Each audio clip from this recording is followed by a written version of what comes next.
स्वर्ग चाहिँ एकदमै सुन्दर रमणीय परमेश्वरको वासस्थान भएको ठाउँ हो, जहाँ चाहिँ सारा सृष्टिका मालिक परमेश्वर वास गर्नुहुन्छ।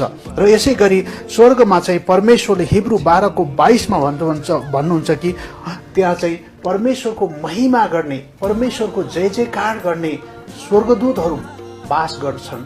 त्यहाँ चाहिँ यसो ख्रिस्टलाई विश्वास गर्ने विश्वासीहरू वास गर्छन्। यसको मतलब चाहिँ त्यहाँ चाहिँ पाप नभएका मानिसहरू वास गर्छन्, जसको मतलब अहिले भन्न खोजेको कस्तो छ भन्ने कुरामा यसमा हामीले विचार गर्ने भने त्यहाँ चाहिँ परमेश्वर बस्ने असल सुन्दर र अझ एउटा प्रचारकले कहिलेकाहीँ यसरी भन्नुभएको छ कि त्यहाँ कुनै पनि नकारात्मक कुराहरू, कुनै पनि खराब कुराहरू, कुनै पनि दुष्टताको कुराहरू त्यहाँ हुने छैन। अर्को एउटा अर्थमा त्यहाँ चाहिँ न न्यायालय हुनेछ, न पुलिस हुनेछ, न चोर हुनेछ। याद गर्नुहोस्, त्यहाँ चाहिँ यस्ता चिजहरू हुने छैनन्। त्यहाँ चाहिँ परमेश्वर हुनुहुनेछ र परमेश्वरसँग रहने मानिसहरू, पाप क्षमा पाएका मानिसहरू हुनेछन्। त्यसकारणले स्वर्ग कस्तो छ भन्दा सुन्दर, अति सुन्दर र परमेश्वरको महिमा गर्ने ठाउँ यो स्वर्ग हो र यहाँ परमेश्वर हुनुहुन्छ।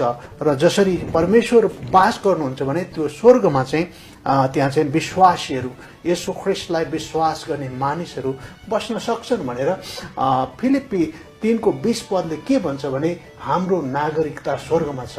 मतलब पाप क्षमा भएका मानिसहरू चाहिँ स्वर्गमा वास गर्दछन् भनेर पावलले फिलिप्पी 3:20 भन्दछन्।